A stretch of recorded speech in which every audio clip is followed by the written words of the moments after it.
Good morning everybody and welcome to Will on Safety. In today's video we're going to have a look at the top 5 current health and safety fines of 2022. So make sure you hit that subscription button, hit the notification bell. That's going to let you know when I'm upload new content, hopefully at least twice a week.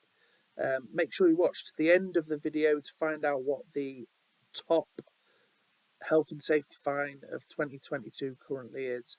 So with that, let's get started then. Coming in at number 5, Robert McBride.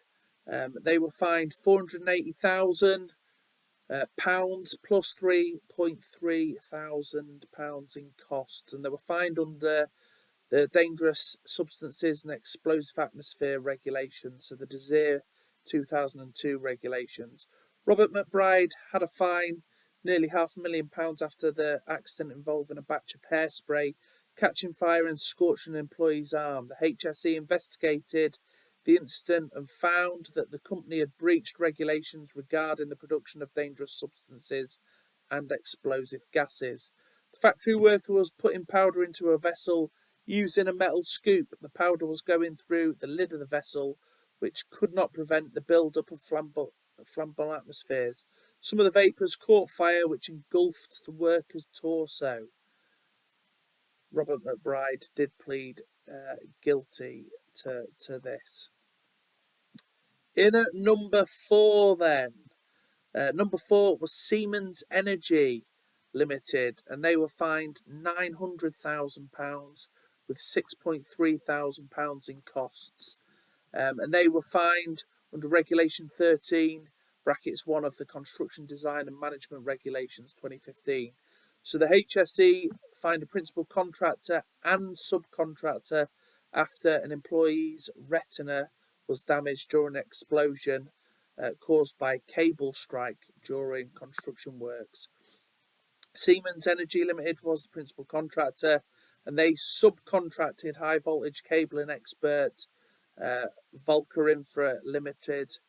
And Volker Infra Limited's employee was driving an excavator that struck an existing live cable, resulting in multiple live explosions. Upon investigation, the HSE found that Siemens Energy did not fully complete the permit to dig.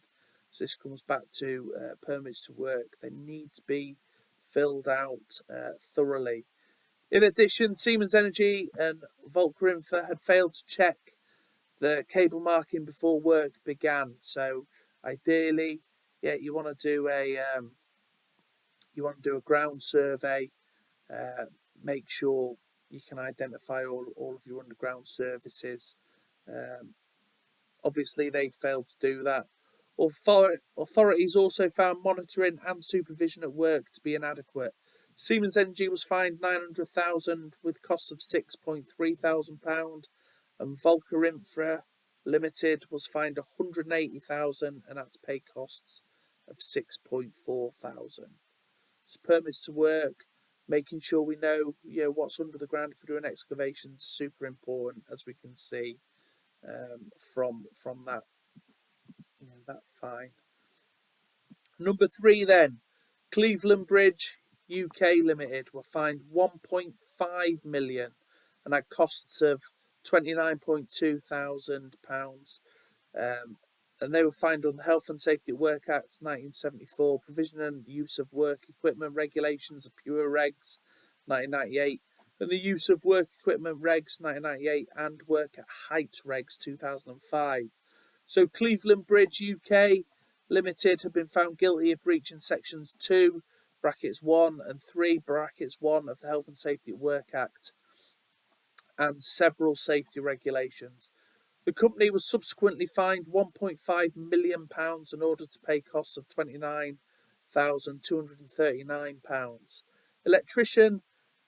An electrician fatally fell 8 metres from the crane's walkway when an access panel gave way beneath him. He was repairing wiring which was causing short circuiting at the time of the accident. The HSE found the company failed to maintain the access panels on the crane walkway. Furthermore, The investigation also found that the panel had undergone a weld repair, but there was no evidence that the company had ensured they securely replaced the panel. The HSE inspector did say it was an accident that could have easily been prevented, and the company had the company considered risks associated with such access panels. In at number 2, we've got Bolby Mine. £3.6 million was the fine. They were fined under Section 2, brackets 1, and 2 counts of Section 3, brackets 1 of the Health and Safety at Work Act 1974. The owners of Bolby Mine, a mining company, had been fined £3.6 million after an investigation by the HSE revealed deficiencies in the company's risk assessment and planning of work processes. Poor health and safety practices and safeguards led to serious injury of 2 electrical contractors. One victim received serious burns from an 11,000-volt electrical system that electrocuted him after he unknowingly came into contact with a live electrical chamber in 2016. The second victim came into contact with a live conductor on a 415-volt electrical system in 2019. It just goes to show, health and safety is being taken seriously. Failures in things like risk assessments, planning of works, processes, they can lead to huge fines. But in at number 1, the biggest fine of 2022 thus far was given to Northern Gas Networks Limited, and they were fined £5 million and had £91,500 costs. They were fined under the Health and Safety at Work Act 1974, Section 3, brackets 1.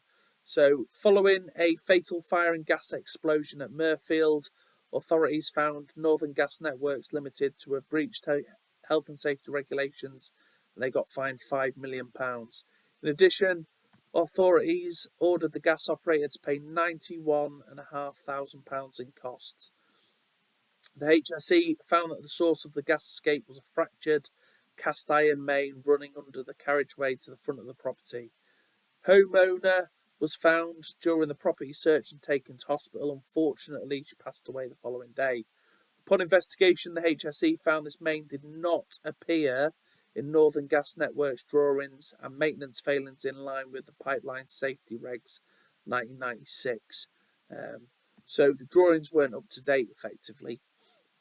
The company pleaded guilty to breaching the Health and Safety at Work Act, and the HSE concluded they'd failed to follow their safety procedures, in this case requiring the prompt and effective investigation and correction of anomalies in their records.